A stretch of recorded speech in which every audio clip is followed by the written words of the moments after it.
everyone, it's Shannon with Play with the World and the author of Find Your Happy, and I'm super happy today because I am playing with the world. I'm in West Maui hiking the, I want to say it's called the Waile'i Trail. It's a ridge trail and it's beautiful because literally most of the hike you're on a ridge, and I'm going to show you the view before I get into today's message. Check this out. It's beautiful over there, right? That's one side, and then you come right over here. Amazing, right? It's just spectacular. There was waterfalls over there and it's just gorgeous. So I am gonna get right into today's message. Today I want to talk to you about something that's very important to me. It's dear to my heart, but I've received a lot of emails over the past few months really with people reaching out with this as a concern for them. And the reality is a lot of us feel insecure. A lot of us don't have motivation to really do what we want in life, and we're just feeling stuck.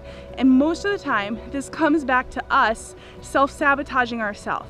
And so today's message is about how to stop being at war with yourself.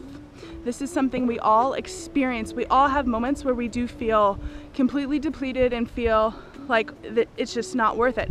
And I know this because I've been there. And so today's I'm gonna share tips, concrete tips that you can use in your life to literally stop fighting with yourself, stop beating yourself up, stop feeling like you made mistakes. Don't you want to feel alive? I know you want to feel joyful, and it always comes back to us and how we treat us and how you treat you. And so I'm going to share 3 simple tips for you. These tips are actual steps I used in my own life, and I use them currently with coaching clients, and people are seeing beautiful transformations. And I want to start by sharing that my biggest life lesson has been to really accept myself and love myself and stop being at war with myself. Even when I was writing Find Your Happy and promoting it and really going out into the world sharing happiness, there was so much pain, self-deprecation, self-sabotage. I mean, I was really beating myself up for you're not where you should be, you're fat, you're ugly, just really horrible things that I would say to myself.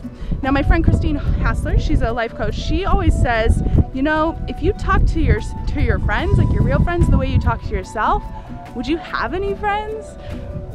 Probably not, because we're meanies. We're the biggest bullies to ourselves. That's just the way it goes. And why do we do this? Because society kind of tells you you're not good enough. You're not where you should be. You're not doing enough. You're not smart enough. You're not pretty enough. Well, I say screw society. Yeah, really. It's all about getting in touch with you.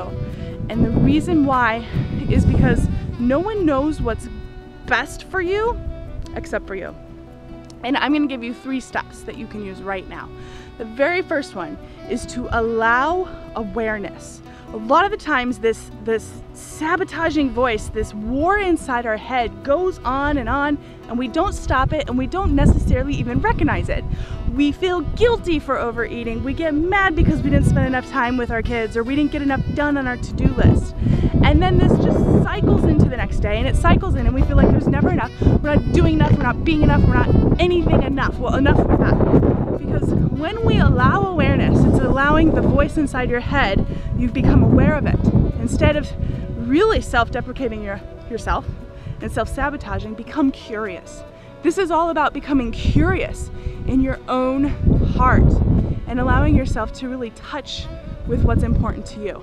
And when you do that, you can get clear about the voices and the negative self-sabotage. And anytime that negative self-sabotage comes in, you can simply allow awareness and say, I understand that you're here. What can I learn?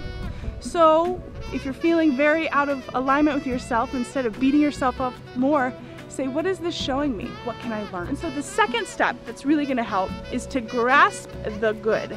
Grasping the good is all about figuring out and getting in touch with what is good that you usually resist. So for me, I really struggled with accepting my body and really loving myself fully.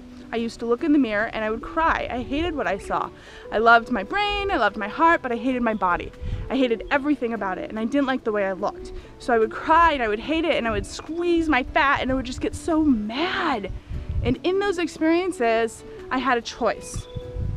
And I chose to grasp the good. And that meant instead of hating, I started to be grateful for my body, for the healthy choices that I was making, and getting in touch with the good aspects.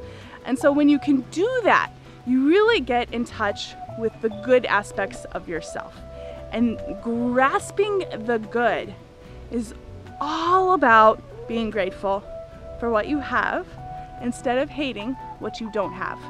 So I could have spent my whole life wishing for a thin, cute little body, but I'm an athletic girl, and once I really accepted that I am who I am, things shifted, and that's what grasping the good is all about.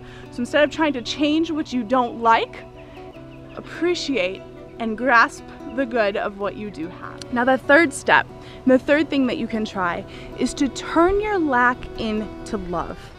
Now this may sound a little funny, but it actually works really well. So what you feel that's not working, or perhaps there's an insecurity, or you keep beating yourself up over a specific situation in your mind. Instead of looking at it as a lack, instead of looking at the thing that's not working, flood it, literally flood it with love. This works. Instead of looking at the thing you hate, it's just like grasp the good, but it takes it even deeper.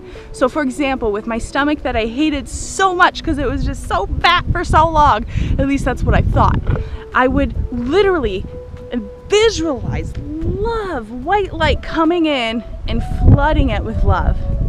And I would look in the mirror, and instead of crying, for years I would cry, I couldn't look in the mirror.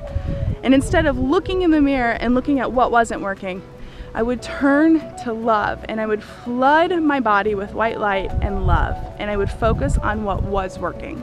So do everything in your power, everything, to focus on love. Turn every lack, everything that's not working in your life, turn it into a place where you can feel love, vibrate love, feel the goodness inside of you.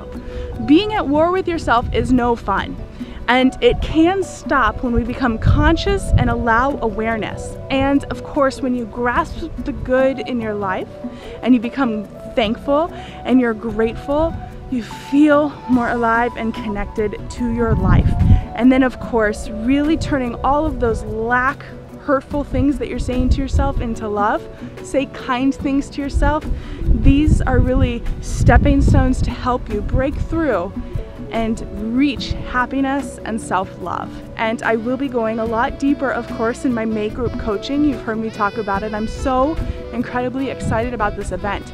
It's Find Your Purpose and Passion. You can go to playwiththeworld.com, sign up under events, and we will be taking this topic deeper. But whether you join or not, I'm committed to helping you, and I hope that you have fun this week grasping the good, allowing awareness, and truly turning your lack into love. Have fun, guys. I'm Shannon, and I'm going to go finish my hike here.